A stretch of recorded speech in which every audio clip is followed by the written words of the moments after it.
Sa baryong San Miguel, may isang dalagang kinagigiliwan ng lahat, si Sisa. Tahimik siya, ngunit palaniti. May galing sa panggagamot gamit ang mga halamang tumutubo sa paligid ng bundok. Madalas siyang tawagin ng mga kapitbahay kapag may nilalagnat o napasong bata. At kahit hindi siya lisensyadong manggagamot, kilala siya sa kabutihan ng loob. Lumaki siya sa piling ng kanyang lola dahil maagang naulila sa mga magulang na sinasabing nawala rin noon sa kagubatan. Kahit ganoon, hindi nawawala sa mukha ni Sisa ang maamong ngiti. Sa tuwing umaga, makikita siyang nag-iigib sa poso o nag-aalaga ng mga halaman sa bakuran. Ang tanging kinatatakutan lamang niya ay ang lumang gubat sa dulo ng baryo, isang lugar na binabalot ng mga alamat at bulong ng matatanda. "Huwag kang gagabi dyan, iha," laging paalala ng kanyang lola. "May mga matang hindi mo nakikita pero nakamasid." Ngumingiti lang si Sisa. Hindi siya naniniwala sa mga engkanto. Hindi hanggang sa mismong gabi ng pagkawala niya. Noong gabing iyon, malakas ang hangin at tila may bagyong paparating. Ang kambing nilang si Puti ay biglang nawala. At kahit ayaw niyang gabihin, hindi niya matiis na hindi hanapin. Bitbit ang lampara, pumasok siya sa kakahuyan. Sa bawat hakbang, naririnig niya ang langit-ngit ng mga tuyong sanga at ang huni ng mga kuliglig na unti-unting nagiging kakaiba. Parang tinig ng mga taong nag-uusap sa di kalayuan. Habang lumalalim ang gabi, napansin niyang kakaiba ang simoy ng hangin. Mabigat, parang may amoy ng bulaklak na hindi niya kilala. Paglingon niya, may liwanag sa malayo, hindi mula sa lampara kundi sa ilalim ng lupa. Nilapitan niya iyon kahit may kaba. Doon niya nakita ang maliit na bukal na tila umaagos ng gintong tubig. Sa ibabaw nito, may isang bulaklak na puting-puti kumikislap sa dilim. Dahan-dahan niyang nilapit ang kamay niya para hawakan, ngunit bago niya ito maabot, may malamig na hangin na tumama sa kanya. Parang may humawak sa balikat niya. Lumingon siya at sa isang iglap, nagdilim ang paligid. Kinabukasan, nagkagulo ang buong baryo. Hindi umuwi si Sisa. Ang lampara niyang ginamit ay natagpuan malapit sa gubat, nakapatay, at ang tubig sa balde ay tila may bakas ng alikabok na kumikislap. Ang kanyang lola ay halos mabaliw sa pag-iyak. Sabi ng mga matatanda, kinuha raw siya ng mga engkanto. Ang iba na may nagsabing baka naligaw lang. Pero ang mga nakakita ng liwanag noong gabing iyon ay nagsabing may kakaibang nangyari. Ang gubat ay tila huminga at ang hangin ay may tinig ng babae na humihingi ng tulong. Habang ang mga taga-baryo ay nag-aalay ng kandila sa harap ng kapilya. Sa ibang dako ay nagmulat ng mata si Sisa sa isang lugar na hindi niya kilala. Wala na ang gubat, wala na ang lampara, at ang paligid ay nababalot ng liwanag na hindi galing sa araw. Ang lupa ay parang marmol na may gininto ang guhit, at ang mga puno ay may dahong pilak. Sa di kalayuan, may mga nilalang na nakatingin sa kanya. Mahahaba ang buhok, makikintab ang balat, at may mga matang kulay esmeralda. Hindi sila tao. Bago pa man siya makatakbo, narinig niya ang isang tinig. Malalim, ngunit magaan pakinggan. "Wala ka sa baryo mo, dalaga."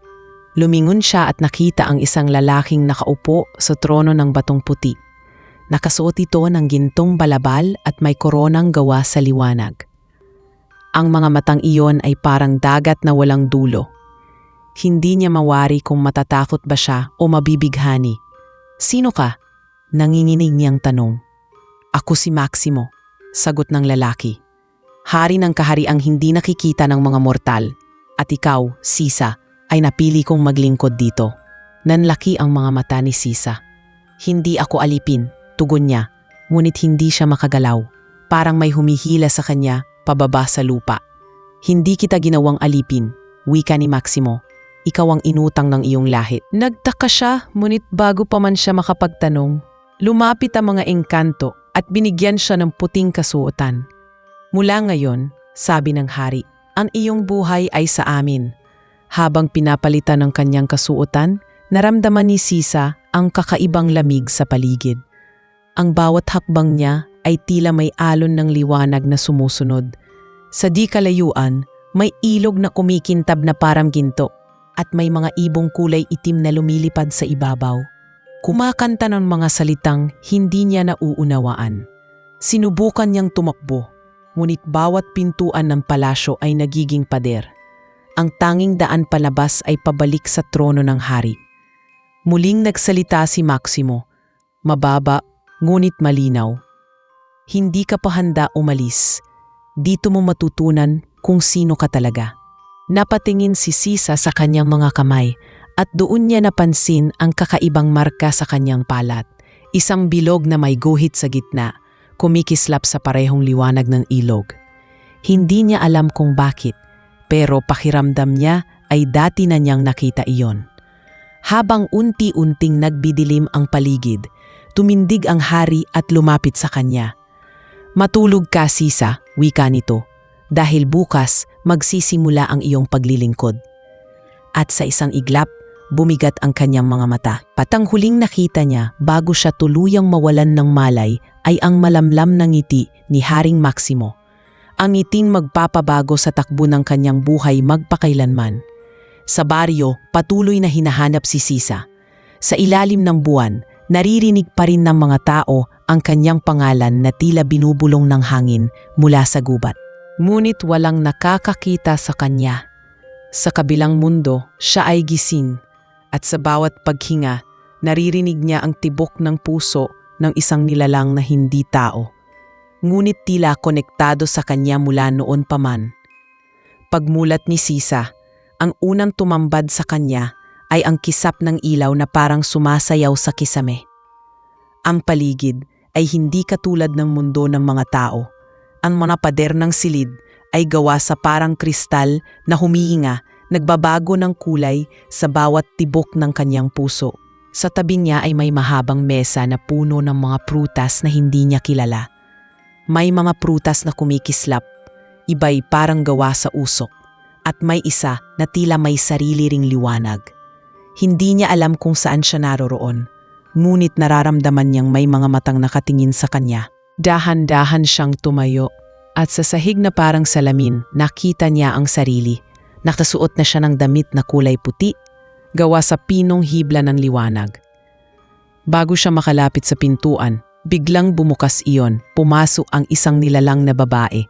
May mahabang buhok na kulay pilak at balat na kasing kinis ng marmol. Gising ka na pala, Sisa, wika ng babae na tila nagmumula sa hangin ang tinig. Ako si Althea, tagapangalaga ng silid ng mga bagong dumarating. Lalong nagtaka si Sisa. Bagong dumarating? Tanong niya. Oo, sagot ni Althea. Mga kaluluwang nilalapit dito ng ating hari upang maglingkod sa ilalim ng liwanag. Hindi niya alam kung anong ibig sabihin noon, ngunit naramdaman niya ang bigat ng mga salitang iyon. Dinala siya ni Althea palabas ng silid. Dito, ang kaligtasan ay kapalit ng serbisyo. Walang ibinibigay ng walang kabayaran. Mula sa malayo, biglang nagliwanag ang buong bulwagan. Sa gitna, bumukas ang isang malapad na arko ng liwanag at mula roon ay lumabas si Maximo. Ang kanyang hakbang ay marahan, ngunit bawat paglapit niya ay parang may alon ng hangin na dumadampi sa balat. Tahimik ang lahat. Yumuko si Althea at sinenyasan si Sisa na lumuhod, ngunit hindi ito ginawa ng dalaga. Tinitigan lamang siya ni Maximo. Ang mga mata nitong asul na tila dagat na walang dulo. Walang mortal na nakakatagal sa ilaw ng aming kaharian, sabi niya sa mababang tinig. Ngunit ikaw, nakaligtas. Alam mo ba kung bakit? Umiling si Sisa. Lumapit si Maximo at marahang hinawakan ang kanyang baba. Itinaas ang mukha nito. Habang naglalakad sila sa mahabang pasilyo, napansin ni Sisa na ang paligid ay tila buhay. Ang mga haligi ay may mga uring parang ugat at ang mga dahon sa kisame ay umiilaw kapag nilalapitan nila. Sa di kalayuan, naroon ang isang malawak na bulwagan, kung saan maraming nilalang na abala. May mga mukhang tao, ngunit may mga pampak, at may mga nilalang na halos parang anino. Lahat sila ay tahimik, gumagalaw na parang iisang nilalang lamang. Ito ang palasyo ng lalim, sabi ni Althea. Dito nakatira si Haring Maximo, tagapangalaga ng liwanag sa ilalim ng lupa. Siya ang nagligtas sa iyo mula sa pagitan ng dalawang mundo. Niligtas, tanong ni Sisa, naguguluhan. Hindi ko kailangang iligtas. Ngumiti si Althea, bahagyang lungkot ang nasa mga mata. Wala kang alam, Sisa. Dahil sa iyo dumadaloy ang dugo ng tagapangalaga, patuloy ng hari. Ikaw ay anak ng mortal na minsang nagligtas sa amin noong panahon ng dilim. Hindi nakasagot si Sisa. Hindi niya alam kung dapat ba siyang matuwa o matafot. Simula ngayon, sabi ni Maximo, maglilingkod ka sa akin. Ang iyong tungkulin ay alagaan ang gintong ilog.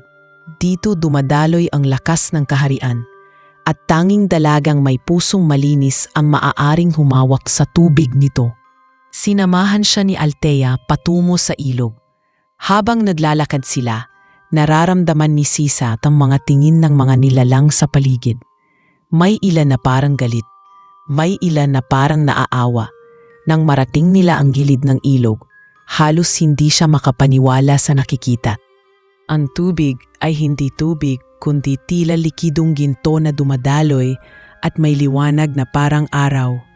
Sa ilalim nito ay may mga isdang may pakpak at mga bulaklak na lumulutang sa ibabaw, nagliliwanag sa bawat ihip ng hangin. Hinabot ni Althea ang isang sisidlan na gawa sa pilak. Bawat umaga at gabi, iigiban mo ito ng tubig, wika niya. Huwag kang magkamali ng oras, dahil kapag lumampas sa 3 pintig ng kampana, mawawala ang liwanag nito at mawawala ka rin. Kumangulang si Sisa, bagaman hindi pa rin siya lubos na nakauunawa. Habang iniyatabot niya ang sisidlan sa ibabaw ng ilog, naramdaman niyang malamig ang hangin, ngunit mainit ang tubig. Isang patak lang ang tumama sa kanyang balat, ngunit nag-iwan iyon ng bakas na parang apoy. Napasinghap siya. Mula sa likod niya ay narinig ang tinig ni Maximo. Ang gintong ilog ay hindi tubig. Ito ang diwa ng mga nilalang na narito. Huwag kang tatagal ng higit sa 3 pintig. Nang lingon siya, nakatingin ang hari sa kanya na parang sinusuri bawat galaw. At tandaan, Sisa, dagdag pa ni Maximo, kapag pinili mong manatili rito, ang iyong alaala sa mundo ng mga tao ay unti-unting mawawala. Hindi siya sumagot. Tinitigan lang niya ang gintong agos ng ilog. At sa bawat patak na tumatama sa kanyang mga daliri, naramdaman niyang may bahagi ng kanyang pagkatao na parang kumakalas. Mga pangalan, mukha, alaala, unti-unting nagiging malabo. Napapikit siya at sa kanyang isipan ay narinig niya ang tinig ng kanyang lola. Mahinang sinasabi ang kanyang pangalan. Ngunit sa sandaling dumilat siya, ang boses ay nawala, parang pinatid ng hangin. Habang lumalalim ang gabi sa ilalim ng kaharian, ang mga ilaw sa paligid ay dahan-dahang kumukupas at ang gintong ilog lamang ang natitirang liwanag. Sa di kalayuan, nakamasid si Haring Maximo. Tahimik, ngunit sa kanyang mga mata ay may lungkot na matagal nang nakatago. Alam niyang bawat patak ng tubig na hinahawakan ni Sisa ay kapalit ng isang piraso ng kanyang alaala, isang kabayarang hindi pa nauunawaan ng dalaga. Ngunit iyon ang batas ng kaharian at wala siyang kapangyarihang labagin iyon. Sa gabing iyon, habang ang hangin ay kumakanta ng mga bulong ng engkanto, nagsimula ang unti-unting pagkalimot ni Sisa sa mundong minsang kanyang tinawag na tahanan. Lumipas ang mga araw na tila buwan sa ilalim ng kaharian. Si Sisa ay naging bahagi na ng ritual ng gintong ilob. Tuwing umaga at gabi, bago pa man tumunog ang kampana, naroon na siya sa gilid ng ilog. Nakaluhod, may hawak na sisidlan, marahang pinupuno ng kumikislap na tubig ang mga sisidlan na ginagamit sa mga seremonyas ng mga engkanto. Ang bawat galaw niya ay maingat, Ngunit sa tuwing tumatama ang tubig sa kanyang balat, pakiramdam niya ay may kakaibang hapdi na dumarampi sa kanyang puso. Hindi niya alam kung iyon ay sakit o paalala. Ang tanging alam niya, tuwing lalapit siya sa ilog, tila may kumukupas sa kanyang isipan.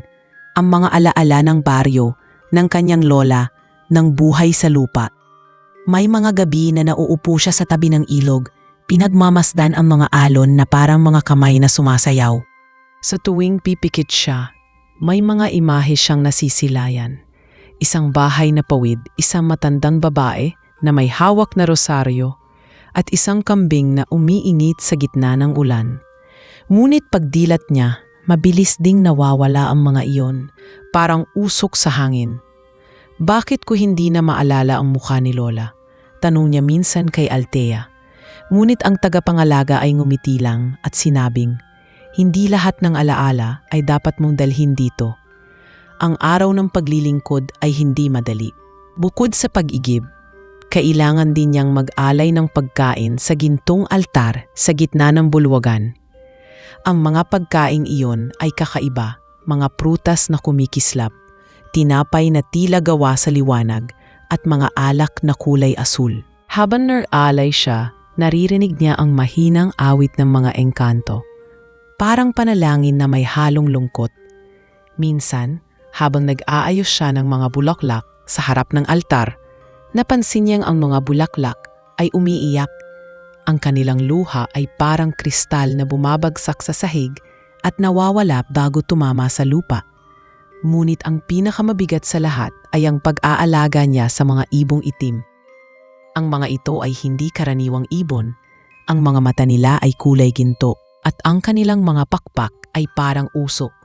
Araw-araw kailangan niyang pakainin ang mga ito ng tinapay na hinulma sa anino ng mga punong tumutubo sa gilid ng ilog. Sabi ni Althea, ang mga ibong iyon ay kumakain ng mga alaala ng mga mortal na bumibisita sa kaharian. Kailangan silang busugin upang mapanatili ang katahimikan ng mundo. Paliwanag ni Althea, ngunit habang pinapakain niya ang mga ito, naramdaman niyang unti-unti rin siyang nauubos. Isang gabi, habang nag-iisa si Sisa sa gilid ng ilog, narinig niya ang tinig ni Maximo. Hindi ka natatakot sa kanila. Wika ng hari, lumalakad sa gilid ng gintong tubig, nakasuot ng balabal na kumikislap sa bawat hakbang. Bakit ako matatakot? Sagot ni Sisa. Silang naman ang nakakaalam kung sino ako ngayon. Tinitigan siya ni Maximo. At alam mo ba kung sino ka? Hindi siya nafasagot. Mortal ka, Sisa. Sa mundong ito, ang mga tulad mo ay mabilis kumupas. Kapag naubos na ang iyong alaala, ikaw ay magiging anino. Hindi niya alam kung bakit, ngunit sa bawat salitang iyon, parang may humaplos sa kanyang puso. At bakit mo ako piniling maglingkod? Tanong niya. Hindi ba maraming nilalang dito? Lumapit si Maximo sa kanya at tumigil sa harap ng ilog. Dahil ikaw lamang ang may pusong marunong magmahal kahit sa gitna ng kadiliman. Ang puso mong iyon ay ang liwanag na kailangan ng kaharian. Mula noon, mas madalas na silang mag-usap. Tuwing gabi, kapag natatapos ang mga ritual, dumadalaw si Maximo sa ilog. At doon sila nagkakaroon ng maikling sandali ng katahimikan. Minsan, nagtatanong si Sisa tungkol sa mga bituin, kung bakit hindi niya sila nakikita sa ilalim ng lupa. Dahil ang liwanag na naririto ay hindi galing sa langit, sagot ng hari. Ito ay galing sa loob ng bawat nilalang na may dalisay na damdamin. Sa mga gabing iyon, nakikita ni Sisa ang ibang anyo ni Maximo. Hindi bilang hari ng engkanto, kundi bilang isang nilalang na may bigat ng libu-libong taon ng pag-iisa. Ngunit habang lumilipas ang mga araw, napansin ni Sisa na kakaiba ang kanyang katawan. Sa bawat pagigib niya ng tubig, ang kanyang balat ay unti-unting kumikintab, parang ginintuan. Ang kanyang buhok ay nagiging kulay pilak sa dulo. At minsan, sa salamin ng ilog, hindi na niya nakikilala ang sarili. Anong nangyayari sa akin? Tanong niya kay Althea. Ngunit ang sagot lamang nito ay, ang sinumang nananatili dito ng matagal ay nagiging bahagi ng liwanag. Kapag tuluyan kang nagbago, hindi ka na makakabalik sa itaas. Isang gabi, habang nakaupo siya sa gilid ng ilog, narinig niyang may mga nagbubulungang tinig sa ilalim ng tubig. Sa unay mahina, ngunit habang tumatagal, nagiging malinaw. Sisa, tawag ng tinig, malambing, ngunit may lungkot. Yumuko siya at tumingin sa ilalim ng tubig. Doon, sa kalaliman, nakita niya ang sariling refleksyon, ngunit hindi siya ang tinitingnan. Sa halip, isang pares ng mata, kulay itim na tila butas sa kaluluwa, ang nakatitig pabalik. Huwag kang mahulog sa pangakong walang hanggan, sabi ng tinig.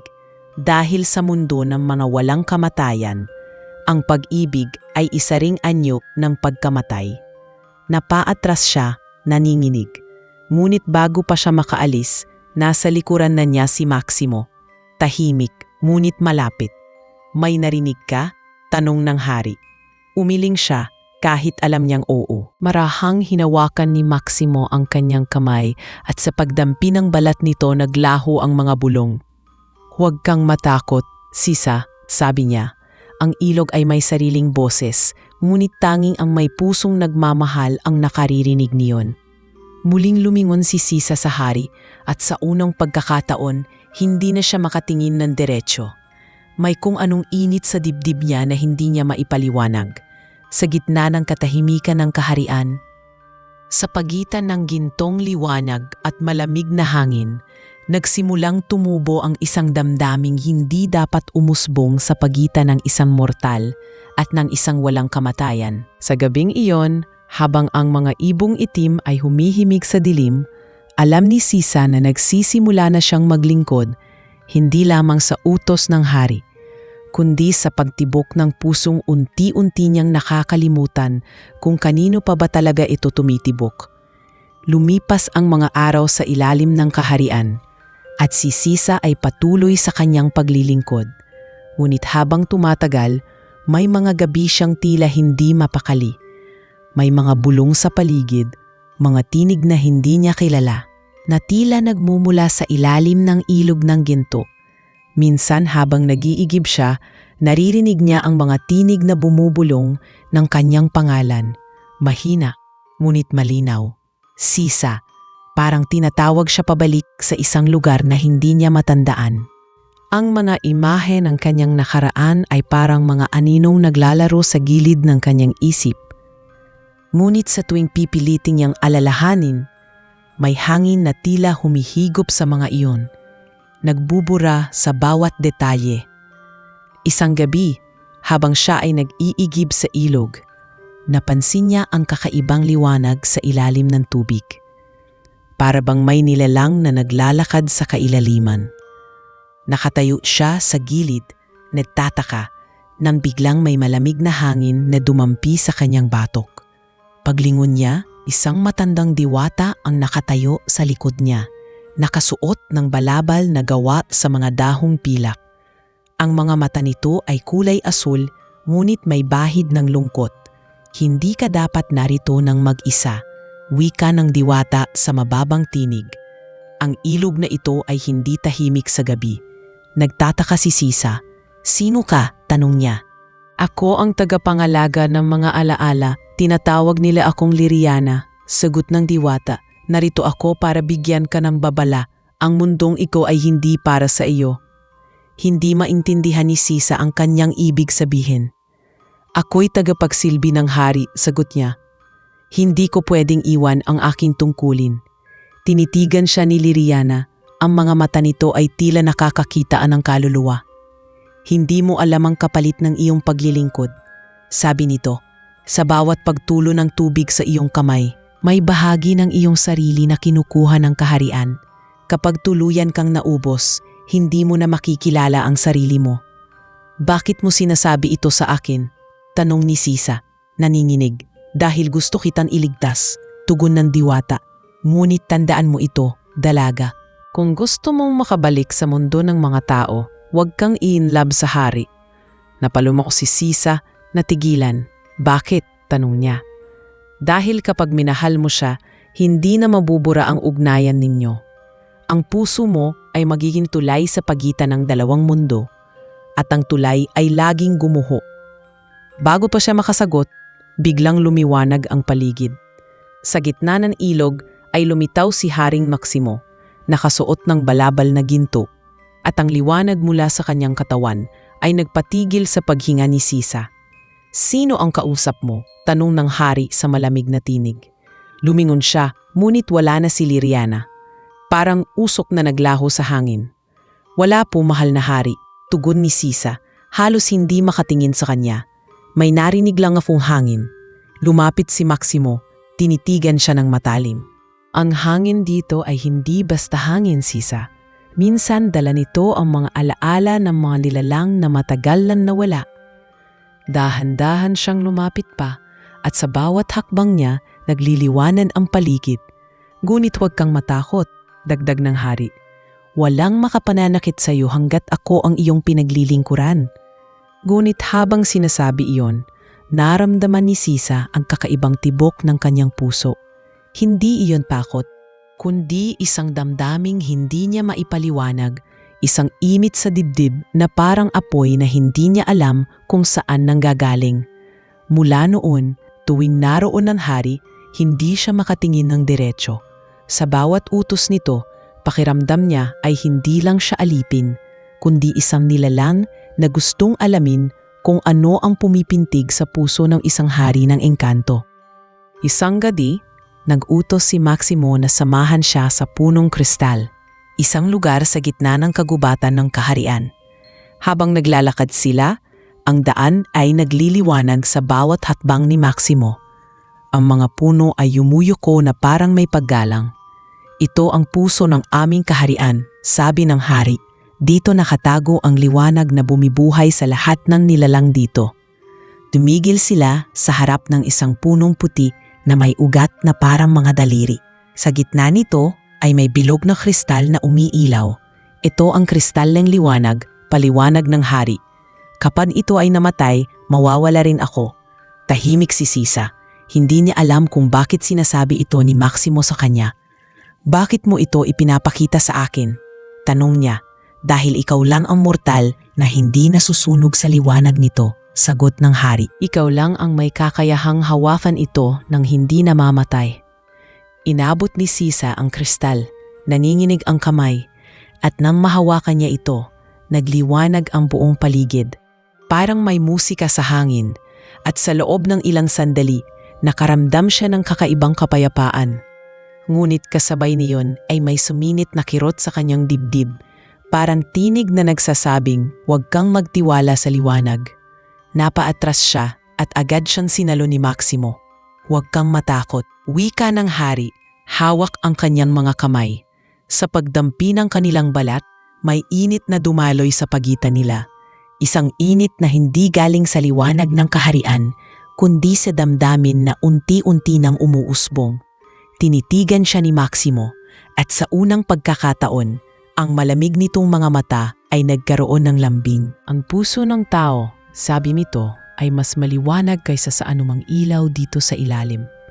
Ngunit delikado yon, Sisa, dahil kapag nagningas siyan sa maling oras, maaari nitong sunugin ang buong kaharian. Sa gabing iyon, habang bumabalik sila sa palasyo, hindi na nag-usap si Sisa at ang hari.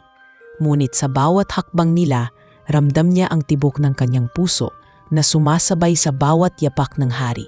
Sa dilim ng kaharian, habang ang mga bituin sa itaas ay hindi kailanman nakikita, nagsimula ang isang liwanag na hindi mula sa ilog o sa mga kristal, kundi mula sa dalawang pusong pinagbuklod ng tadhana. Isang mortal at isang walang kamatayan na hindi pa nila alam ay papunta na sa kanilang kapahamakan. Lumipas ang ilang araw mula nang dalhin ni Haring Maximo si Sisa sa punong kristal. Simula noon, nag-iba ang lahat sa kaharian. Kapag dumarating ang gabi, ang liwanag sa paligid ay tila mas mainit. At sa bawat hakbang ni Sisa, parang sumasabay ang mga bulaklak sa kanyang paghinga. Hindi iyon nakaligtas sa mga mata ng mga engkanto. Madalas silang magbulungan tuwing dumaraan si Sisa, at sa bawat tingin nila ay may halong takot at pagtataka. Ang mortal na iyon, bulong ng isa, bakit tila mas kumikislap ang kaharian tuwing nandyan siya? Ngunit ang iba'y hindi pagkagulat ang naramdaman kundi paninibugho. Habang lumalalim ang gabi, palaging may mga seremonya sa bulwagan ng ilaw kung saan si Sisa ang pinakahuling umaalis. Ang kanyang tungkulin ay maglinis ng gintong altar at mag-ayos ng mga bulaklak na inihahandog para sa hari. Isang gabi, habang ginagawa niya ito, biglang bumukas ang malalaking pinto ng bulwagan. Dumating si Maximo, ngunit hindi naglalakad ng marangal gaya ng dati. Ang kanyang mukha ay pagod at ang kanyang mga mata ay tila nagdadalamhati. Sisa, tawag niya, mahina ngunit puno ng bigat. Agad siyang lumapit, nag-aalalang tinanong, ano pong nangyari? Tahimik muna si Maximo bago sumagot. May digmaan sa pagitan ng mga nilalang, ng dilim at ng ating kaharian. Gusto nilang agawin ang ilaw na nagpapalakas sa lahat ng engkanto. Matagal na kaming nagbabantay, ngunit ngayong may mortal sa loob, lalong naging mahina ang balanse. Hindi nakaimik si Sisa. Hindi niya alam kung siya ba ang tinutukoy ng hari, ngunit ramdam niya ang bigat ng sinabi nito. Kung ganon, ako po ba ang dahilan? Mahina niyang tanong.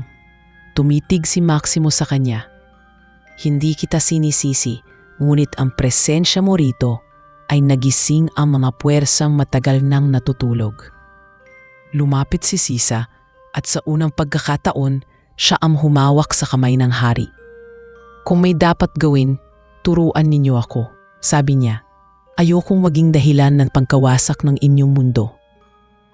Tinitigan siya ni Maximo at sa mga mata nito ay may halong paghanga at takot. Hindi mo alam ang hinihiling mo, Sisa, kapag sumali ka sa laban. Kaya pala, ikaw ang anak ng mortal na nagligtas sa aming kaharian noon. Naisip ni Sisa ang mga salitang iyon, tagapangalaga. Parang biglang sumikip ang kanyang dibdib sa mga alaala na hindi niya maaninag, mga aninong umiikot sa kanyang isip, mga tinig ng tao at mga nilalang na sabay-sabay tumatawag sa kanya. Ano pong ibig sabihin yan? Tanong niya.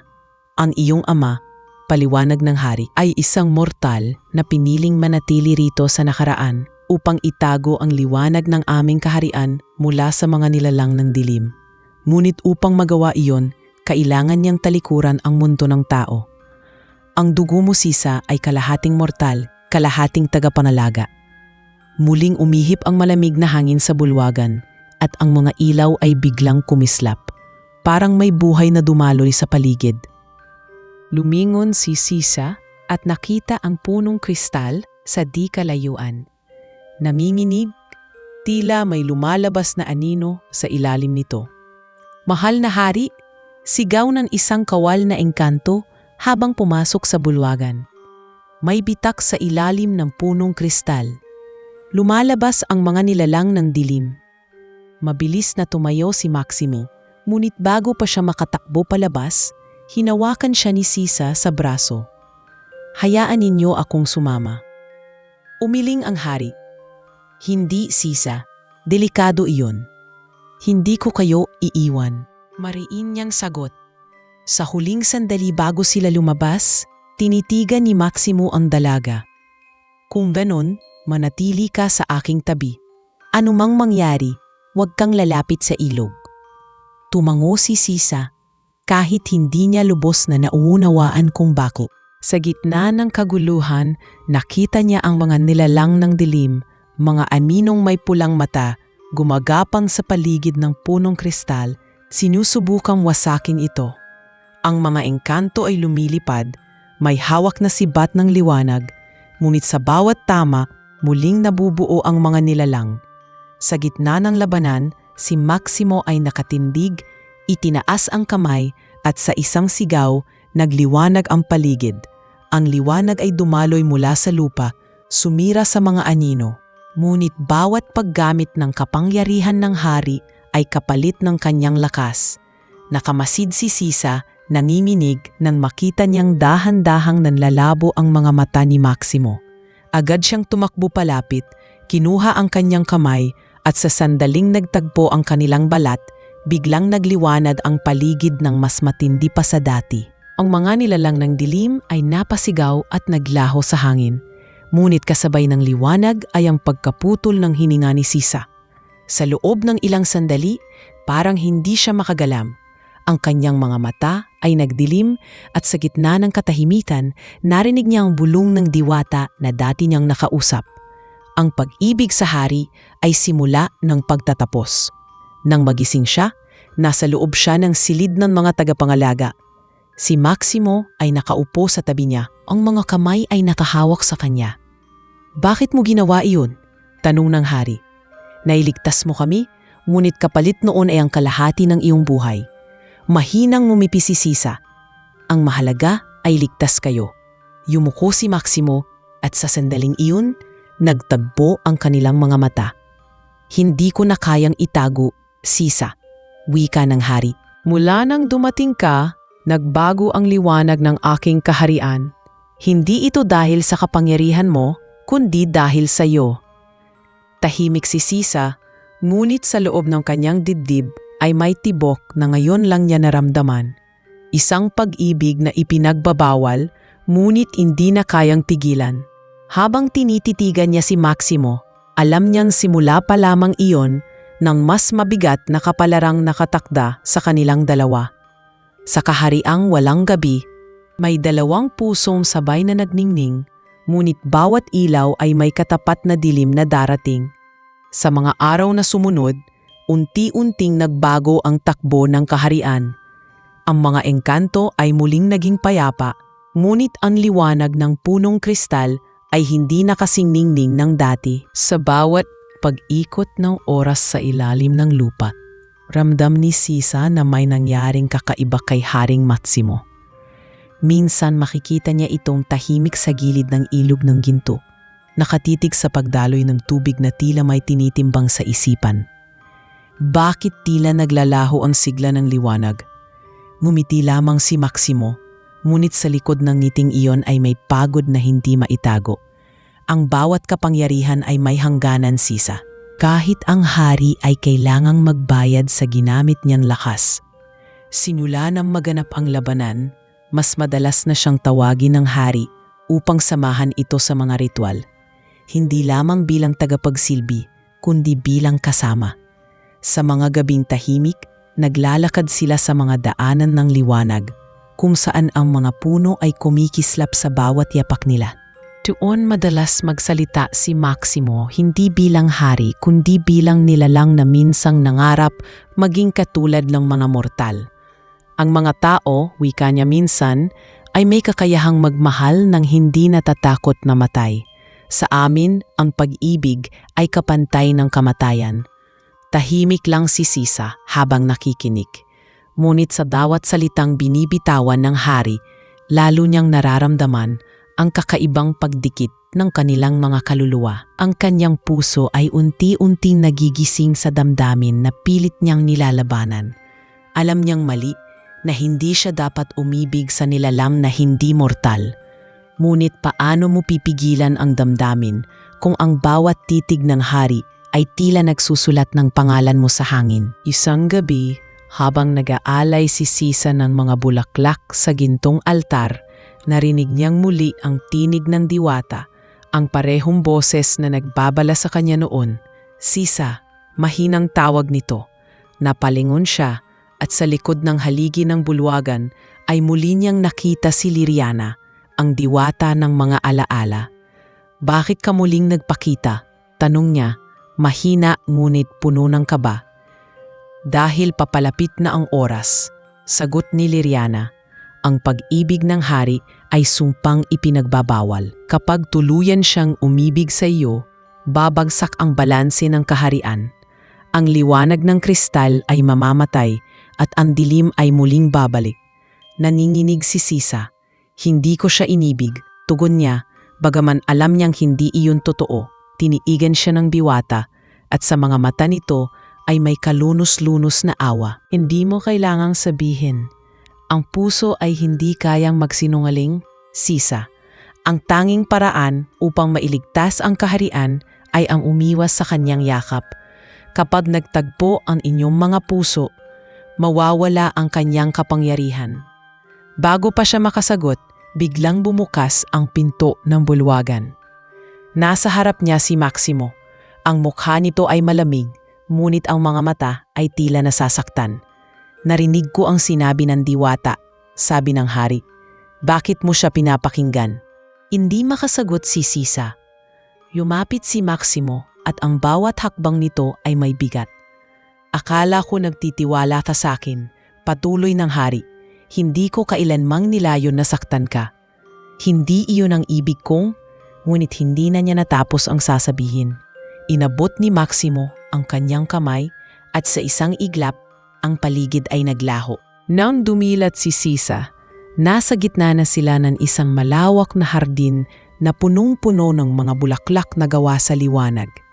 Ang hangin ay malamig at ang mga bituin ay tila bumaba sa lupa. Ito ang hardin ng mga hangarin, paliwanag ni Maximo.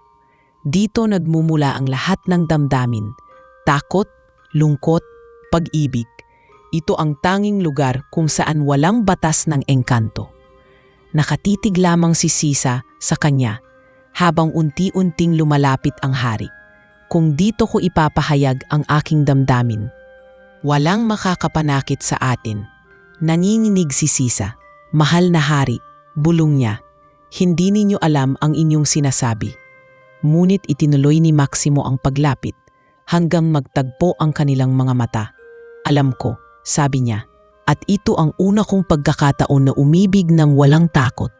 Marahan niyang hinawakan ang pisngi ni Sisa at sa sandaling iyon nagtagpo ang kanilang mga labi sa halik na puno ng init at pangako. Ang hardin ay biglang nagliwanag, ang mga bulaklak ay sumabog sa liwanag at sa di kalayuan, narinig ni Sisa ang mahinang ugong ng punong kristal, tila umiiyak. Sa sandaling iyon, naramdaman ni Sisa ang kakaibang sakit sa kanyang dibdib. Parang may humihigop ng hangin sa paligid. Napatigil si Maximo at ang kanyang mga mata ay nagbago. Mula sa asul ay naging mapusyaw na puti, halos walang kulay. Anong nangyayari? Tanong ni Sisa, nanginginig. Ang kapangyarihan ko, mahina niyang sagot. Naglalaho. Niyakap niya si Sisa ng mahigpit at sa sandaling iyon, naramdaman ng dalaga ang bigat ng kanyang mga luha.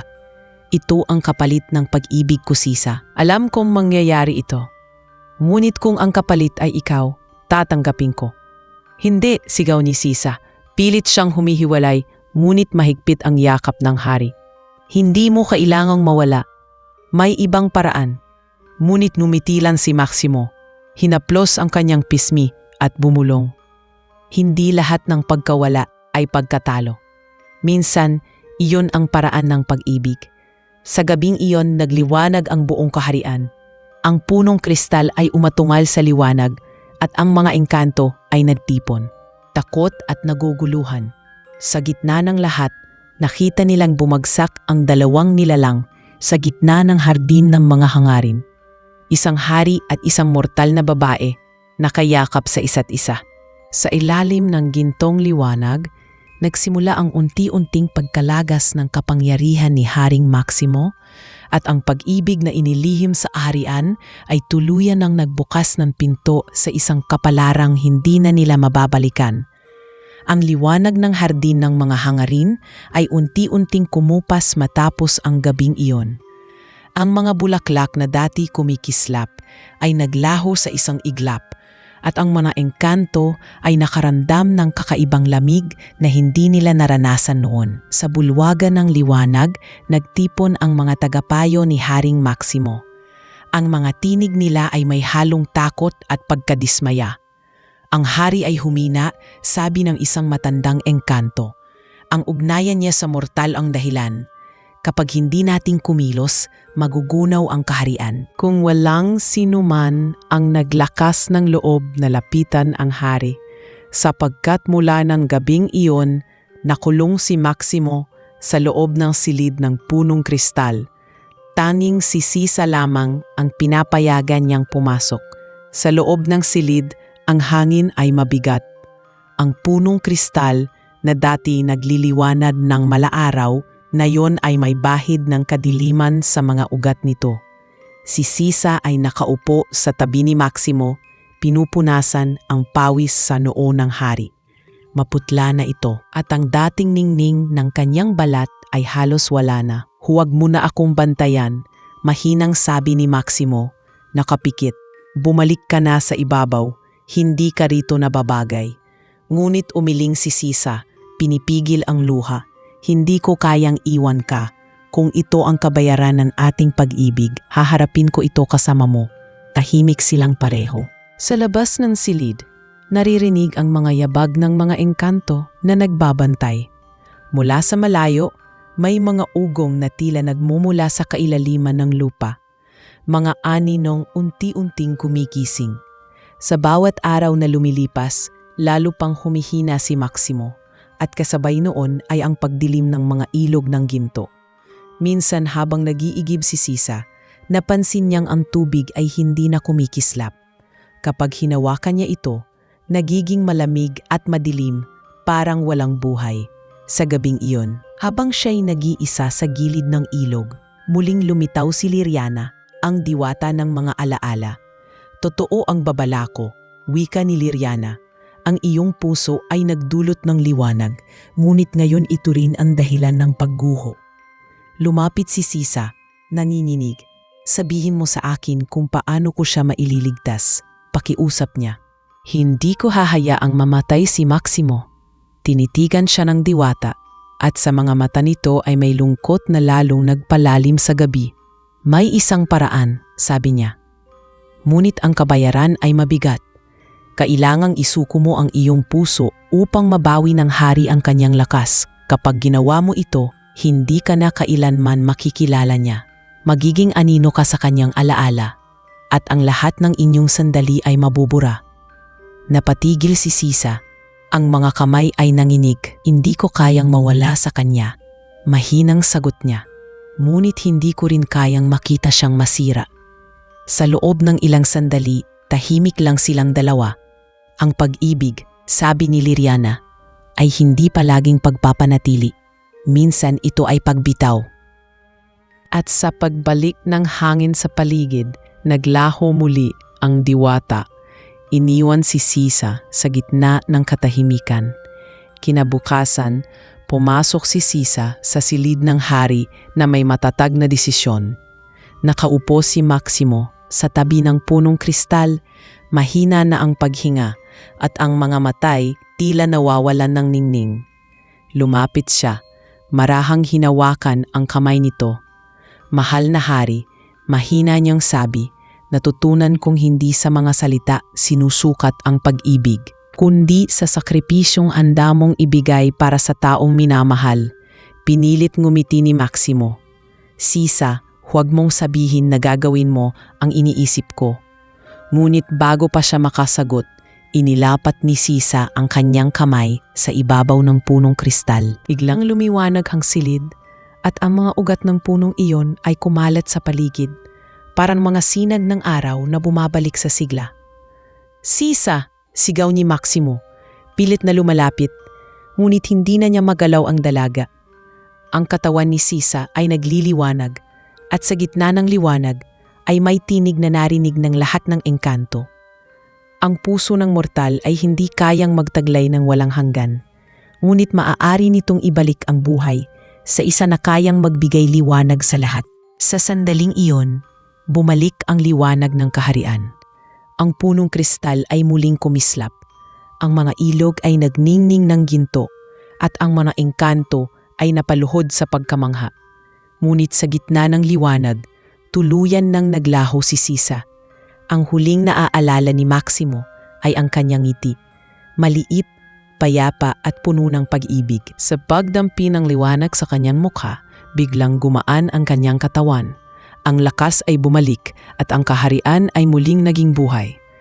Ngunit kasabay ng lahat ng iyon ay ang pagkawala ng alaala. Nang magising siya, wala na siyang maalala sa mortal na babae. Wala nang bakas ng kanilang mga sandali. Ang tanging naiwan ay isang gintong bulaklak sa tabi ng punong kristal, kasing ningning ng unang araw. Tuwing titingnan niya iyon, may kakaibang kirot sa kanyang dibdib. Parang alaala ng isang bagay na hindi niya maipaliwanag. Ang mga engkanto ay nagbubunyi, ngunit ang hari ay tahimik. Sa bawat gabi, tinitingnan niya ang buwan na hindi nakikita mula sa lupa at iniisip kung bakit may puwang sa kanyang puso na hindi kayang punan ng liwanag. Sa kabilang dako, sa pagitan ng mundo ng tao at ng mga engkanto, isang kaluluwa ang gumagala sa hangin. Si Sisa, na ngayoy bahagi na ng ilaw ng punong kristal, ay tahimik na nagbabantay sa kaharian. Tuwing humahaplos ang hanin sa mga daon, maririnig ang mahina niyang tinig. Tila awit ng pag-ibig na walang hanggan. Hanggat may ilaw, bulong niya, naroon ang alaala. Ngunit sa bawat paglipas ng panahon, habang bumabalik ang sigla ng kaharian, patuloy ding humihina ang kanyang tinig, unti-unti, hanggang sa ito'y maging bahagi na lamang ng hanin, ng liwanag, at ng mga alamat na isinasalaysay ng mga engkanto sa tuwing may mortal na mapapadpad sa kanilang mundo. Mula nang maglaho si Sisa sa gitna ng liwanag, nagbago ang takbo ng kaharian. Ang mga engkanto ay muling bumalik sa kanilang sigla. Ngunit sa likod ng kasaganaan ay may katahimikang hindi maipaliwanag. Ang punong kristal ay muling nagniningning. Ang mga ilog ng ginto ay umaagos ng maliwanag. At ang mga bulaklak ng liwanag ay muling namulaklak. Ngunit si Haring Maximo, kahit nakatayo sa gitna ng karangyaan, ay may kalungkutan sa mga mata. Ang mga tagapayo ay tuwang-tuwa dahil bumalik ang kanyang lakas. Ngunit hindi nila alam na sa bawat paggising ng hari ay may puwang sa kanyang puso na hindi niya maipaliwanag. May mga gabi na bigla na lang siyang nagigising, pawisan, hinahabol ang isang pangalan na hindi niya alam kung saan nanggaling. Bakit may tinig sa aking mga panaginip? Madalas niyang itanong kay Althea, ang tagapangalaga ng ilog. May babaeng tumatawag sa akin, ngunit tuwing sinusubukan kong alamin ang kanyang mukha, naglalaho siya sa liwanag. Si Althea ay lumuhod sa harap niya at mahinahong sumagot, "Mahal na hari, baka iyon ay isang alaala mula sa ibang buhay. Ang mga mortal ay minsang nagiiwan ng bakas sa ating isipan. Ngunit sa bawat pagdaan ng gabi, lalong lumalakas ang tinig sa panaginip ni Maximo. Minsan ay parang awit, minsan ay parang panaghoy. Ang mga salitang inuusal nito ay hindi niya nauunawaan, ngunit may bigat na bumabalot sa kanyang dibdib sa tuwing maririnig iyon. Dumating ang panahon na ang mga engkanto ay nagsimulang mapansin ang pagbabago sa kanilang hari. Madalas itong naglalakad ng mag-isa sa gilid ng ilog, nakatingin sa daloy ng tubig na tila hinanap ang isang bagay na hindi niya makita. Sa isang gabi ng kabilugan ng buwan, habang nag-iisa siya sa ilalim ng punong kristal, may naramdaman siyang kakaibang hangin. Ang paligid ay tumahimik at ang mga alo ng ilog ay huminto. Mula sa hangin ay may dumampi sa kanyang balat, malamig ngunit pamilyar. "Sino ka?" tanong niya sa dilim. Walang sumagot. Ngunit narinig niya ang mahinang bulong ng hangin, isang tinig ng babae na tila nagmumula sa malayo. "Maximo," napatingala siya. Sa liwanag ng kristal, may anyong unti-unting lumilitaw. Isang babae, nakaputing damit, may buhok na tila sinag ng buwan, at mga matang kumikislap na parang luha ng liwanag. Hindi niya alam kung anong nangyayari, ngunit hindi siya nakaramdam ng takot. "Sino ka?" muling tanong ni Maximo. Ang nilalang ay ngumiti, at sa mga mata nito ay may lambing na matagal na niyang hinanap. "Hindi mo na ako maalala, ngunit ako ang tinig na binabalikan ng iyong puso tuwing gabi." Lumapit ang babae at sa sandaling iyon, naglaho ang paligid. Ang silid ay napalitan ng malawak na hardin at sa gitna nito ay ang ilog na kumikislap sa liwanag ng buwan. Naguguluhan si Maximo. "Ito ang hardin ng mga hangarin," bulong niya. Ngunit sinira na ito noon. Hindi lahat ng nasira ay nawawala, sagot ng babae. Minsan, bumabalik ang mga bagay kapag tinatawag ng puso. Tinitigan niya ang babae at sa bawat segundo, tila unti-unting nabubuksan ang mga pinto ng kanyang alaala.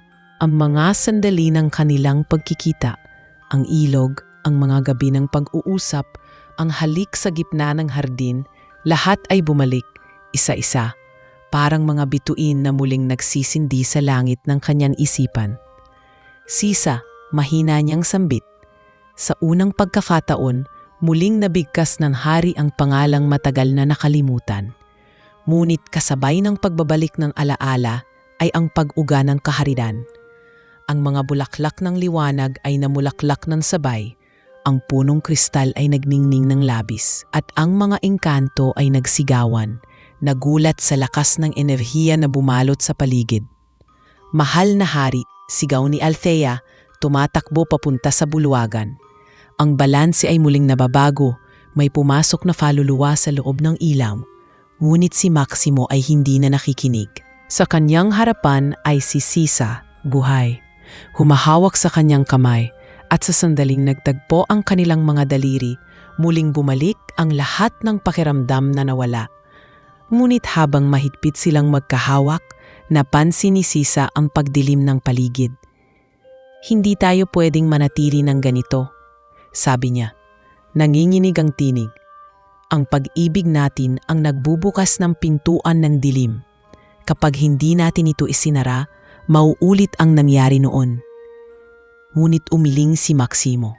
Hindi ko kayang muli kang mawala. Hindi ko kayang mabuhay sa mundong walang ikaw. Lumapit si Sisa, hinawakan ang mukha ng hari, at sa mga mata nito ay nakita niya ang parehong lalim ng pag-ibig na minsang naging dahilan ng pagkawasak ng kaharian. Mahal kita, sabi ni Sisa, ngunit kailangan kong tapusin ang sumpa. Sa huling pagkakataon, hinalikan niya ang hari at sa sandaling nagtagpo muli ang kanilang mga labi. Isang liwanag ang sumabog sa paligid, mas maliwanag pa sa unang beses. Ang buong kaharian ay nilamon ng liwanag at sa gitna ng tunog ng hangin at pag-iyak ng mga engkanto, narinig ni Maximo ang tinig ni Sisa, unti-unting lumalayo. Hindi na ako mananatili sa dilim, Maximo. Ngunit lagi akong babalik sa hangin sa bawat paghihip ng simoy sa kaharian. Nang maglaho ang liwanag, muling nanahimik ang mundo ng mga engkanto. Ang punong kristal ay kumislap ng marahan. Hindi na kasing lakas noon, ngunit puno ng kapayapaan. Si Maximo ay muling nagising sa ilalim ng mga bituin, mag-isa sa gitna ng hardin. Sa kanyang kamay ay may natirang bulaklak, gintong-ginto, kumikislap sa bawat patak ng luha na bumabagsak mula sa kanyang mata. At mula noon, sa bawat gabi ng kabilugan ng buwan, maririnig ng mga engkanto ang isang awit mula sa hangin. Ang tinig ni Sisa, inaawit ang kanilang pag-ibig na nagligtas sa kaharian, ngunit naghiwalay sa kanilang mga puso magpakailanman. Makalipas ang mga gabing binabalot ng katahimikan, tuluyan nang nagbalik ang kapayapaan sa kaharian ng mga engkanto. Ang mga ilog ay muling kumislap, ang mga puno ng liwanag ay nagbigay ng malamlam ngunit banayad na ningning, at ang mga nilalang na minsang nagkubli ay lumabas muli upang magdiwang. Ngunit sa gitna ng lahat ng iyon, ang hari ay nanatiling tahimik. Si Haring Maximo ay madalas matagpuan ng kanyang mga kawal sa gilid ng punong kristal, nakatingin sa gintong bulaklak na lagi niyang tanan. Hindi na siya kasing sigla ng dati, ngunit sa bawat oras na dumaraan, tila may katahimikan sa kanyang puso na dati wala. Alam ng mga engkanto na hindi na siya dating hari, na puno ng alab at kapangyarihan, ngunit isa na ngayong nilalang na nakaranas ng pag-ibig at pagkawala. At mula roon ay natutong tanggapin ang kabiguan ng may dangal. Isang gabi, habang naglalakad si Maximo sa kahabaan ng ilog, narinig niyang muli ang awit na matagal nang huminto, ang tinig ni Sisa. Hindi ito malungkot gaya ng dati. Ito'y mahinahon, parang awit ng hangin na nagdadala ng pag-asa. Napapikit siya, pinakunggan ang bawat linya, at sa gitna ng kanyang pagninilay, may liwanag na unti-unting bumabalot sa paligid. Ang gintong ilog ay muling nagbago ng kulay, nagmistulang malinaw na tubig gaya ng sa mundo ng mga tao. Mula sa pagkinang nito ay may sumulpot na siluetan pamilyar, ang hugis ng isang babae, payapa, nakatingin sa kanya. Sisa, bulong ng hari, hindi alam kung gising o nananaginip. Ako ito, sagot ng tinig, banayad at mapagmahal. Hindi ako nawala, Maximo. Nasa paligid lang ako. Ako ang hangin na dumadampi sa iyong pisngi.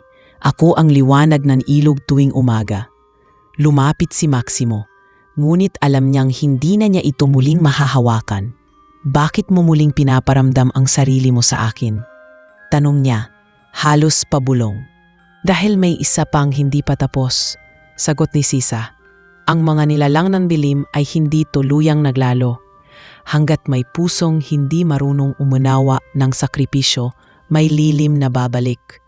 Saglit siyang natahimik, hinayaan ang mga salita ni Sisa na dumaloy sa kanyang isip.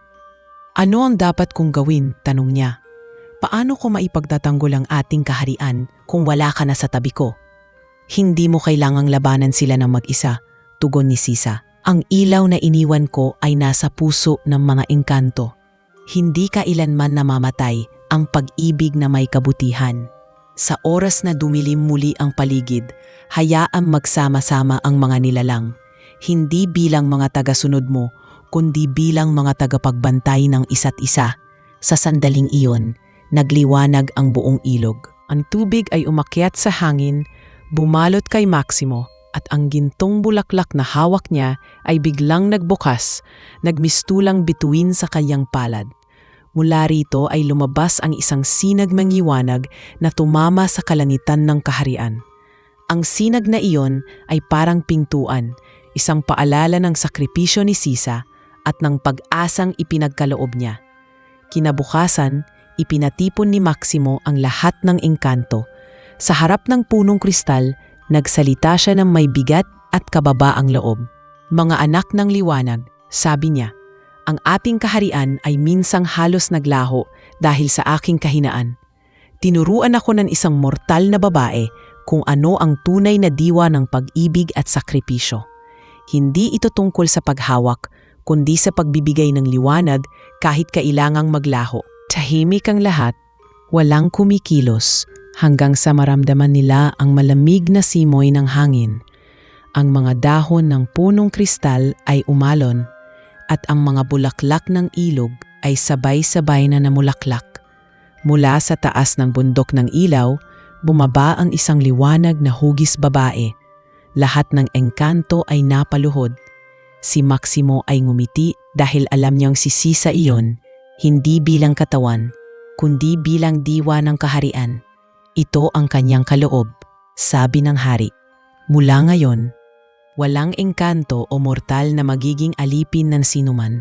Lahat tayo ay maglilingkod sa liwanag ng isa't isa. Iyon ang unang araw na ipinatupad ang bagong batas sa kaharian. Ang batas ng buklod, kung saan lahat ng nilalang mula sa pinakamaliit na diwata hanggang sa mga bantay ng ilog ay may kapangyarihang ipagtanggol ang kanilang tahanan ng walang takot at may pagkakaisa. Lumipas ang mga taon at ang pangalan ni Sisa ay naging alamat. Tuwing gabi ng kabilugan ng buwan, magtitipon ang mga engkanto sa gilid ng ilog upang awitin ang kanyang kwento, ang mortal na nagbigay ng buhay sa kaharian sa pamamagitan ng kanyang puso. Si Maximo, kahit tumagal ang panahon, ay hindi na muling umibig. Ngunit sa bawat pag-ihip ng malamig na hangin, lagi siyang lumilingon, umaasang maririnig muli ang kanyang tinig. Hanggang sa dumating ang isang gabi nang ang buwan ay nasa tuktok ng langit at ang kaharian ay tahimik. Nakaupo si Maximo sa ilalim ng punong kristal, pagod at marupok na ngunit payapa. Isinara niya ang kanyang mga mata, hinawakan ang gintong bulaklak at marahang bumulong. Kung may isa pang buhay, sana ay muli kitang makilala. Sa sandaling iyon, ang hangin ay umihip ng marahan at may tinig na sumagot mula sa dilim, sa bawat buhay, hahanapin kita. Kinabukasan, natagpuan siya ng mga engkanto sa parehong lugar, payapang nakahiga, may ngiti sa labi at ang gintong bulaklak ay nakalapat sa kanyang dibdib.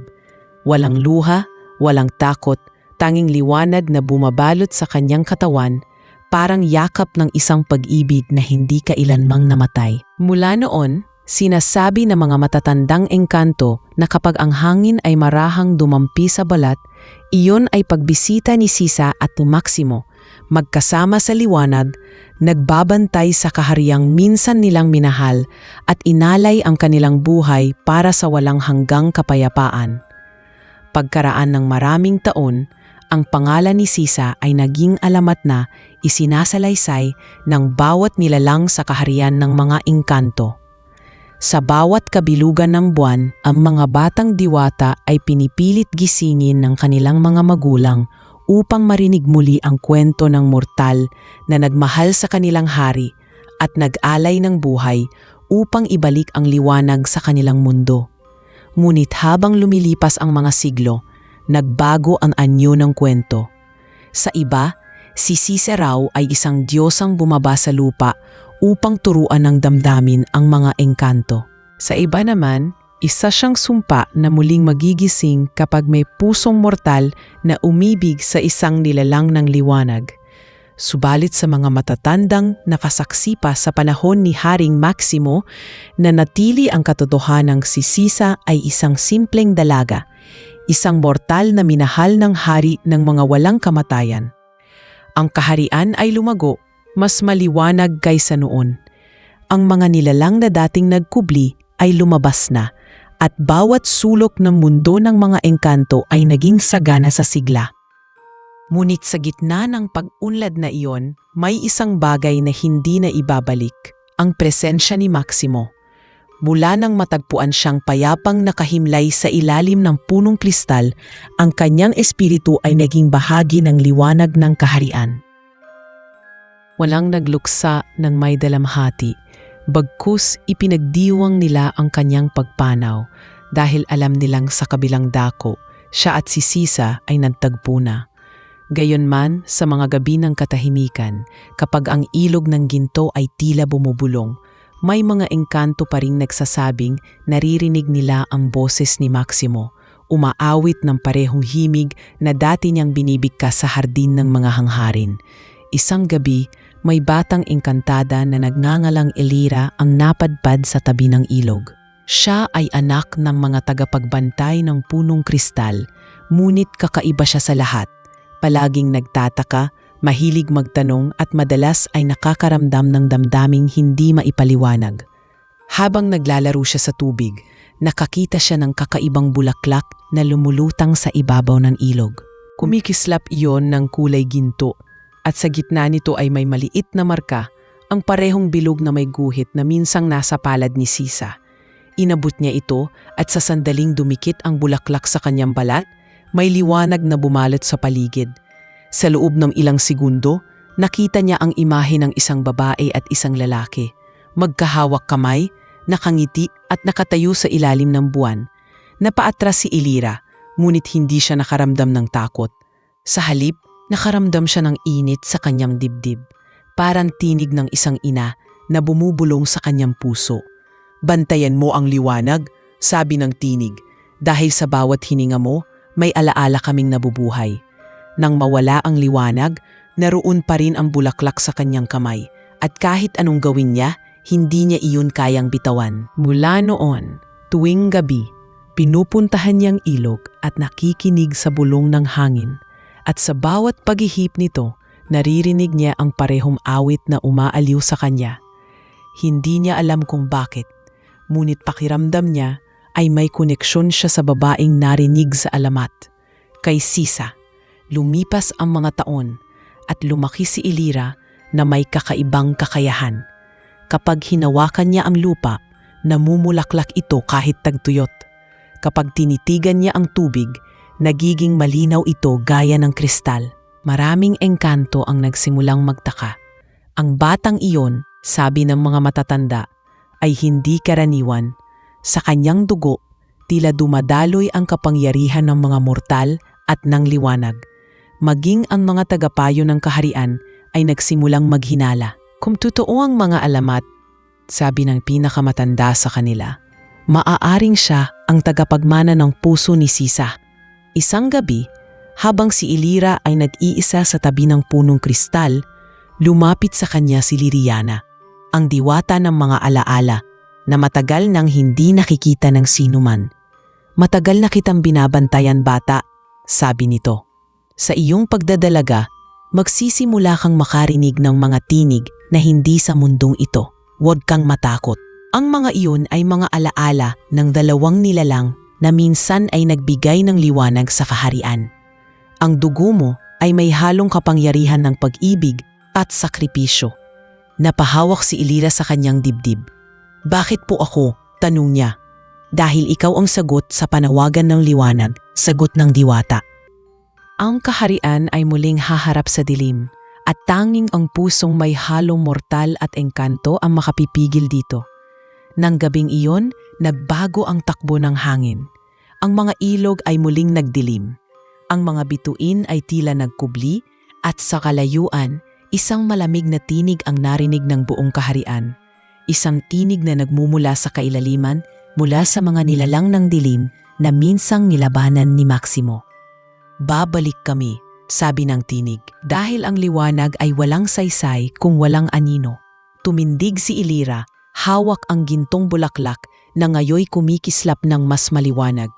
Kung babalik sila, bulong niya, hindi na kailangang isang hari lang ang lumaban. Ako ang anak ng dalawang mundo at ipagpapatuloy ko ang kanilang sinimulan. Sa sandali niyon, sa ilalim ng buwan, lumitaw sa kanyang balikat ang marka ni Sisa, ang bilog na may guhit sa gitna, at sa buong kaharian, naramdaman ng lahat ang panibagong enerhiya na dumadaloy sa lupa. Ang mga engkanto ay muling nagising at ang mga bulaklak ng liwanag ay namulaklak sa gitna ng gabi. Sa itaas ng bundok, sa ilalim ng mga bituin, may dalawang aninong nakamasid. Isang lalaki at isang babae, magkahawak kamay. Nagising na ang liwanag, sabi ni Sisa, nakangiti. Oo, tugon ni Maximo. At sa wakas, may bagong simula ang ating kwento. At habang pinagmamasdan nila si Elira na naglalakad sa gitna ng gintong liwanag, alam nilang ang pag-ibig na minsan nilang inalay ay hindi kailanman nawala. Bagkus ito'y nag-ugat sa panibagong henerasyon, patuloy na nagbibigay ng pag-asa sa mundong minsang nilamon ng dilim. Mula nang lumitaw ang marka sa balikat ni Elira, nagbago ang ihip ng hangin sa buong kaharian. Ang mga engkanto ay muling nakaramdam ng kakaibang presensya. Isang enerhiyang matagal nang hindi nila nararanasan. Sa bawat gabi, habang ang buwan ay kumikislap sa kalangitan, naririnig nila ang mahinang ugong ng mga ilog, parang may tinig na tumatawag mula sa kailaliman. Ang mga matatandang tagapayo ay nagtipon sa harap ng punong kristal upang pag-usapan ang di maipaliwanag na pagbabagong ito. Ito ay palatandaan, sabi ni Althea, na ngayoy pinakamatandang tagapagbantay ng liwanag. Ang sumpa ng mga nilalang ng dilim ay muling nagigising. Ngunit ngayon, may bagong tagapangalaga na magpapatuloy sa tungkulin ni Sisa. Lahat ay napatingin kay Elira, na tahimik lamang na nakatayo sa harap ng punong kristal, hawak ang gintong bulaklak na noon pa man ay hindi na nawala sa kanyang kamay. Hindi lubos na nauunawaan ni Elira ang bigat ng mga pangyayaring bumabalot sa kanya. Bata pa siya, puno ng mga tanong, at ang tanging alam niya ay may kakaibang lakas sa loob niya na hindi niya maipaliwanag. Tuwing ilalapat niya ang kanyang palad sa lupa, sumisibol ang mga halaman. Kapag hinahaplos niya ang ilog, lumilinaw ito at tila nagiging salamin ng mga alaala. Ngunit kasabay ng kapangyarihang ito ay ang bigat ng mga panaginip, mga larawang paulit-ulit na bumabalik gabi-gabi. Nakikita niya sa kanyang panaginip ang isang babae sa puting damit. May buhok na kulay pilak at mga matang puno ng pag-ibig. Minsan ay kasama nito ang isang lalaking may korona ng liwanag at magkahawak kamay silang nakatingin sa kanya na parang inaanyayahan siyang sumunod. Isang gabi, habang nakaupo siya sa gilid ng ilog, lumapit si Liriana, ang diwata ng mga alaala. "Elira," sabi nito, "hindi mo kailangang magtaka kung bakit mo nararamdaman ang mga iyon. Ang mga panaginip mo ay hindi ilusyon. Iyon ay mga alaala ng mga nauna sa iyo. Ang babae sa iyong panaginip ay si Sisa at ang lalaki ay si Haring Maximo. Ang dugo mo ay nagdadala ng kanilang liwanag at sa oras na ito, ikaw na ang tulay ng dalawang mundo." Tumango si Elira, ngunit sa loob niya ay may kaba. "Kung ako ang tulay," wika niya, "ibig sabihin ba nito ay kailangan kong harapin ang mga nilalang ng dilim na muli na namang nagigising?"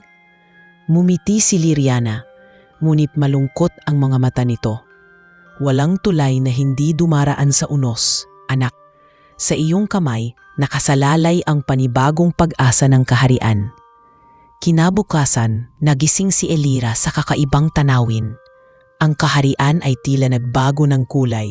Ang dating gintong ilog ay nagkaroon ng mga itim na guhit. At sa mga dahon ng mga punong liwanag ay may aninong gumagapang. Ang mga engkanto ay nagkakagulo. Ang dilim ay bumabalik, sigaw ng isa. Nagsisimula na ang pagguhok. Ngunit bago pa man sila tuluyang lamunin ng takot, tumindig si Elira. Itinaas niya ang gintong bulaklak at sa sandaling iyon kumalat ang liwanag sa buong paligid. Ang mga anino ay umatras at sa gitna ng liwanag ay lumitaw ang mga simbolo sa lupa, mga sinaunang palatandaan na bumubuo ng isang bilog sa paligid ng punong kristal. Lahat ng engkanto ay napaluhod sa pagkamangha. Ang dugo ni Sisa, bulong ni Altia, ay nagising sa kanya. Ngunit habang nagagalak ang mga engkanto, alam ni Elira na hindi pa iyon ang katapusan. Sa loob ng liwanag, may narinig siyang bulong, isang boses na malamig, mababa at puno ng galit. "Hindi ninyo kami malilimutan," sabi ng tinig. "Kung may liwanag, may lilim na kasunod." Napahawak si Elira sa kanyang ulo sapagkat parang kumikirot ang kanyang isipan. Sa isang iglap, bumalik sa kanya ang lahat ng alaala ng nakaraan, ang sakripisyo ni Sisa, ang pag-ibig ni Maximo at ang sumpang ibinato ng matanilalang ng dilim bago sila tuluyang naglaho. Ang pag-ibig ng mortal at engkanto ay magbubukas ng pinto ng dilim. Iyon ang sumpang bumabalik na yon. Nang gabing iyon, naglatad si Elira patungo sa burol kung saan unang nagdagpo sina Sisa at Maximo. Sa ilalim ng kabilugan ng buwan, naramdaman niya ang bigat ng hangin at ang lamig ng lupa. Doon sa gitna ng katahimikan, muling lumitaw si Sisa, hindi bilang katawan kundi bilang liwanag. "Anak," wika ng tinig, "ang pinto ng dilim ay hindi kailanman tuluyang nagsara. Hanggat may pusong marunong magmahal, may puwang para sa panganib. Ngunit huwag kang matakot. Ang pag-ibig ay hindi kailanman dapat katakutan. Ang kailangan mo lang ay balanse. Ang liwanag at dilim ay dapat magtagpo, hindi maglaban." Umiyak si Elira habang nakikinig. "Paano ko iyon gagawin kung ako lang mag-isa?" tanong niya. "Hindi ka kailanman nag-iisa," sagot ni Sisa. "Sa bawat engkanto, sa bawat nilalang, at sa bawat hininga ng hangin, naroon kami ni Maximo. Ang aming liwanag ay nasa iyong puso." At sa sandaling iyon, lumitaw sa harap niya ang figura ng hari, nakangiti. Ngunit may matang puno ng kapayapaan. "Elira," wika nito, "ang tunay na lakas ng liwanag ay hindi ang pagwasak sa dilim, kundi ang pagtanggap na ito'y bahagi ng lahat." Kinabukasan, pinangunahan ni Elira ang unang pagpupulong ng lahat ng nilalang sa kaharian. Sa gitna ng bulwagan ng ilaw, tumindig siya at nagsalita. Ang liwanag na iniwan ni Sisa at Maximo ay hindi lamang simbolo ng kapangyarihan, kundi ng pagkakaisa. Kung muling magbabalik ang dilim, hindi natin ito lalabanan sa takot, kundi sa pag-unawa. Hindi tayo mga nilalang ng hiwalay na mundo, kundi mga anak ng parehong hininga. Sa sandaling iyon, sabay-sabay na kumislap ang mga bulaklak ng liwanag at ang buong kaharian ay napuno ng kakaibang sigla. Habang tumatayo si Elira sa harap ng punong kristal, tumingala siya sa langit at marahang bumulong. Inay Sisa, Haring Maximo, hindi masasayang ang inyong sakripisyo. Ang inyong pag-ibig ay magiging gabay namin. Sa kalangitan, may dalawang bituin na biglang nagningning, magkatabi, at sa unang pagkakataon, matapos ang napakahabang panahon, ang mga engkanto ay nakaramdam ng ganap na kapayapaan. Isang bagong umagang nagsimula mula sa liwanag ng isang mortal na nagmahal, isang hari na nagsakripisyo at isang anak na nagpatuloy sa kanilang kwento. Lumipas ang maraming buwan, mula ng pamunuan ni Elira ang bagong kaharian. Sa ilalim ng kanyang paggabay, ang mundo ng mga engkanto ay naging mas maunlad at tahimik. Hindi na lamang ito kaharian ng liwanag, kundi isang lugar kung saan tinanggap ang anino bilang bahagi ng balanse. Mula sa turo ni Sisa at Haring Maximo, natutunan ng mga nilalang na ang kabutihan ay hindi umiiral kung walang kabaligtaran, at ang dilim ay hindi dapat katakutan, kundi unawain. Ngunit sa kabila ng katahimikan, may bahagyang panginginig pa rin sa paligid ng punong kristal. May mga pagkakataong sa kalaliman ng gabi, maririnig ni Elira ang mahinang pag-ugong ng lupa, mga tinig na bumubulong ng mga salitang hindi niya maintindihan, at ang ilog ng ginto ay biglang nagiging malamig na parang yelo. Isang gabi, nagising siya sa isang panaginip. Sa panaginip na iyon, nakita niya ang isang pinto sa ilalim ng punong kristal at mula roon ay umaagos ang usok na kulay abo. Sa likod ng pinto ay isang boses na nagsasabing, ang balanse ay hindi nangangahulugang kapayapaan. Sa bawat pag-ibig, may kalungkutan. Sa bawat liwanag, may kapalit. Napahawak siya sa kanyang dibdib pagkagising at sa kanyang balikat, kumikintab ang marka ni Sisa. Ngunit ngayon ay tila nasusunog. Tumayo siya at naglakad papunta sa punong kristal. Tahimik ang buong kaharian, ngunit habang papalapit siya, nararamdaman niyang may kakaiba sa hangin. Ang liwanag ng puno ay hindi na ginintuan kundi bahagyang mapula. Liriana, tawag niya, at agad namang lumitaw ang diwata ng mga alaala mula sa manipis na liwanag. May kakaibang enerhiya sa puno, sabi ni Elira. Pakiramdam ko'y may gustong makawala. Tumitig si Liriana sa puno at ang kanyang mukha ay nagbago. Ito ang natitirang bakas ng sumpa ng mga nilalam ng dilim, sabi niya. Noon pa man hindi ito tuluyang nawala. Ang sakripisyo ni Sisa at Maximo ay nagsilbing harang lamang, ngunit sa pagdaan ng panahon, humihina ito. Ang balanse ay may hangganan kapag wala nang nagbabantay. Napatitig si Elira sa puno. Kung ganoon, wika niya, ako na ang magbabantay. Ako ang magpapatuloy ng sinimulan nila. Ngunit bago pa siya makasagot ni Liriana, biglang umalingaw-ngaw ang isang malakas na ugong. Umuga ang lupa at mula sa ugat ng punong kristal ay sumirit ang maitim na usok. Ang mga engkanto ay nagising, nagsigawan at tumakbo sa paligid. Mahal na pinuno, sigaw ni Althea, ang dilim ay bumabalik. Mabilis na tumakbo si Elira patungo sa gitna ng ilog ng ginto. Itinapat ang gintong bulaklak sa hangin at sumigaw, sa liwanag ni Sisa at Maximo, ipakita ninyo sa akin ang daan. Ngunit sa halip na liwanag, ang kanyang mga mata ay napuno ng dilim. Nakita niya ang mga nilalang ng anino, mahahabang katawan, mga mata na kulay abo at mga tinig na puro galit. Kami ang mga naiwan sa dilim. Wika ng isa. Nayon wala na ang hari, wala na ang mortal. Sino ang pipigil sa amin? Hindi umatras si Elira. Tinitigan niya ang nilalang at mariing sinabi, hindi ako si Sisa at hindi ako si Maximo. Ngunit dala ko ang kanilang dugo. Hindi ninyo kailanman madidilimang muli ang mundong ito. Mula sa kanyang palad, lumabas ang liwanag na kasing puti ng buwan. Ang mga nilalang ng dilim ay umatras, ngunit may isa na hindi gumalaw. Mas matangkad ito kaysa sa lahat. at ang mga mata ay kulay pilak, tila salamin ng kalangitan. Ikaw, wika ng nilalang, ay hindi nila. Ikaw ay bago, at sa iyo nakasalalay ang panibagong pagsilang. Ngunit alalahanin mo, hindi mo maaaring itaboy ang anino, dahil ito ay bahagi mo. Sa isang iglap, nawala ang nilalang, at ang paligid ay muling natahimik. Kinabukasan, nang sumikat ang araw sa ibabaw ng kaharian, nakita ng mga engkanto ang pagbabagong naganap.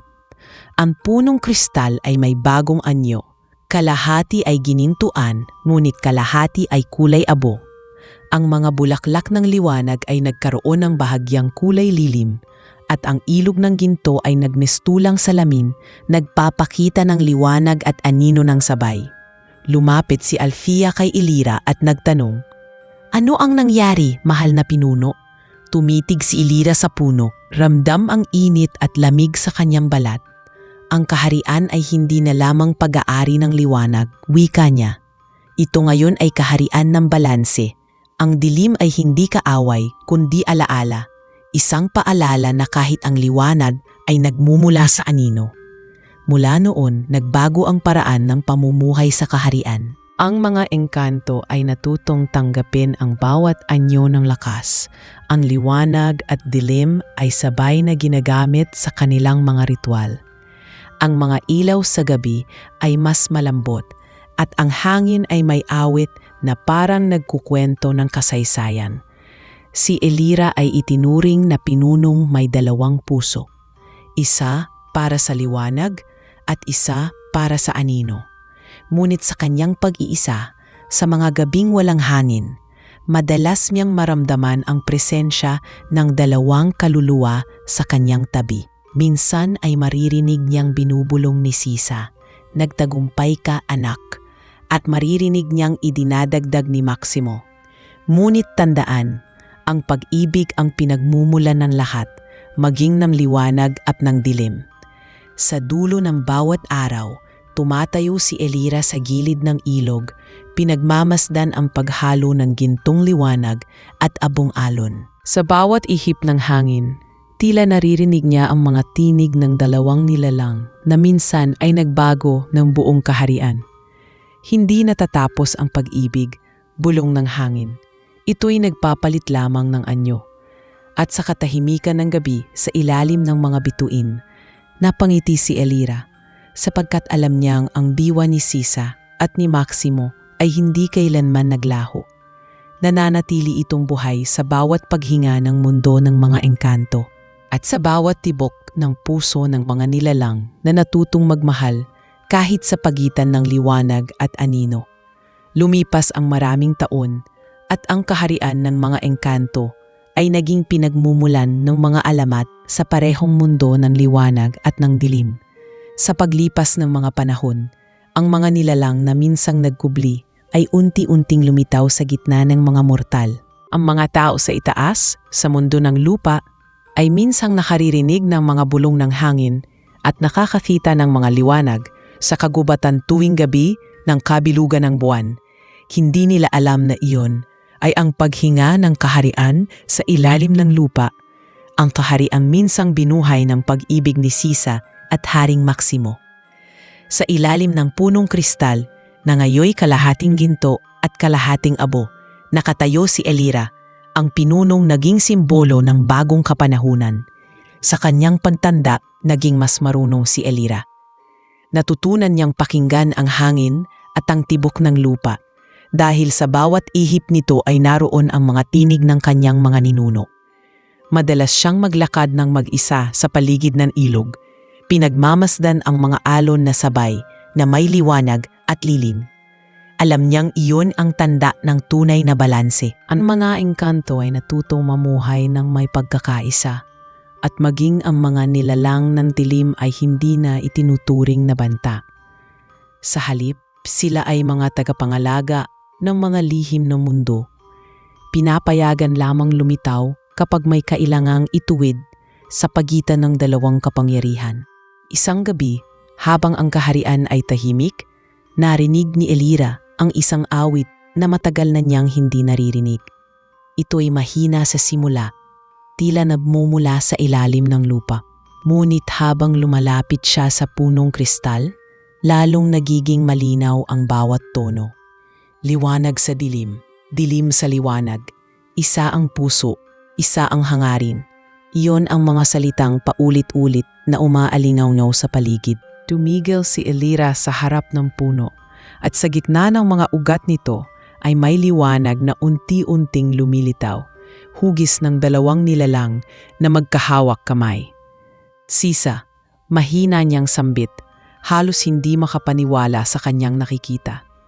Sa tabi ng liwanag na iyon, nakita rin niya si Haring Maximo, nakangiti, nakatingin sa kanya na parang isang ama na masayang pinagmamasdan ang anak na nagtagumpay. "Anak," sabi ni Sisa, ang tinig nito ay parang himig ng hangin na may dalang init. "Ang aming panahon ay matagal nang tapos, ngunit ang liwanag ng pag-ibig ay hindi kailanman namamatay. Nais naming magpasalamat sa iyo sa pagpapatuloy ng aming iniwan." Napaluha si Elira, lumuhod sa harap ng mga imahe at mahinahong sumagot, "Kung hindi dahil sa inyo, wala ang kaharian na yon. Ang ginawa ninyo ay hindi sakripisyo, kundi biyayang nagbigay ng buhay sa lahat." Lumapit sa kanya ang liwanag ni Maximo at marahang hinawakan ang kanyang balikat. Ang tunay na pamumuno ay hindi sinusukat sa kapangyarihan, kundi sa kakayahang magmahal at umunawa. Ipinakita mo yun, Elira. Ikaw ang buhay na patunay na ang liwanag at dilim ay maaaring magsama ng walang takot. Habang nakayuko siya, napansin niyang unti-unting nagbabago ang kulay ng punong kristal. Ang dati ginintuang liwanag ay naging kulay ng dapitapon, hindi masyadong maliwanag, hindi rin madilim. Ang paligid ay napuno ng kakaibang amoy ng mga bagong bulaklak, mga bulaklak na hindi pa niya nakita noon. "Ano ito?" tanong niya. "Ito ang huling biyaya ng aming pag-ibig," tugon ni Sisa. Sa sandaling ito, magbubunga ang punong kristal na mga bulaklak ng alaala. Sa bawat isa nito ay nakatago ang mga kwento ng ating kaharian. Ang sino mang makakita at makarinig ng awit ng punong ito ay makikilala ang katotohanan tungkol sa liwanag at dilim.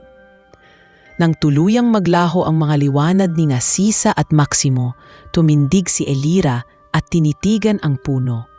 Ang mga bulaklak ay nagsimilang magbukas at sa bawat pagdampi ng hangin, may mga maliliit na sinag na lumalabas at umaakyat patungo sa kalangitan, na tila mga bituin na isinilang mula sa lupa.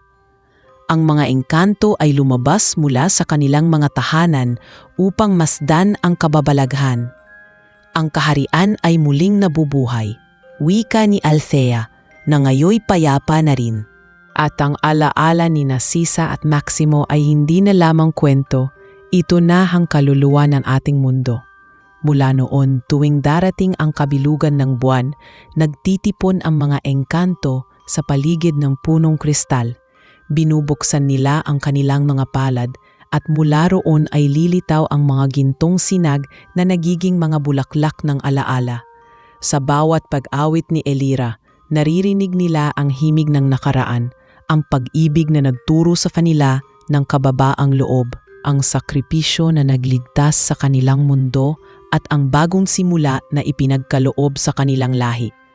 Ang mga batang engkanto ay lumalapit upang makinig at sa bawat salitang binibigkas ni Elira, natutunan nilang hindi kailanman mawawala ang pag-ibig hanggat may pusong marunong umalala. Ngunit sa huling taon ng kanyang pamumuno, habang mahina na ang kanyang katawan, tinipon ni Elira ang lahat ng nilalang ng kaharian.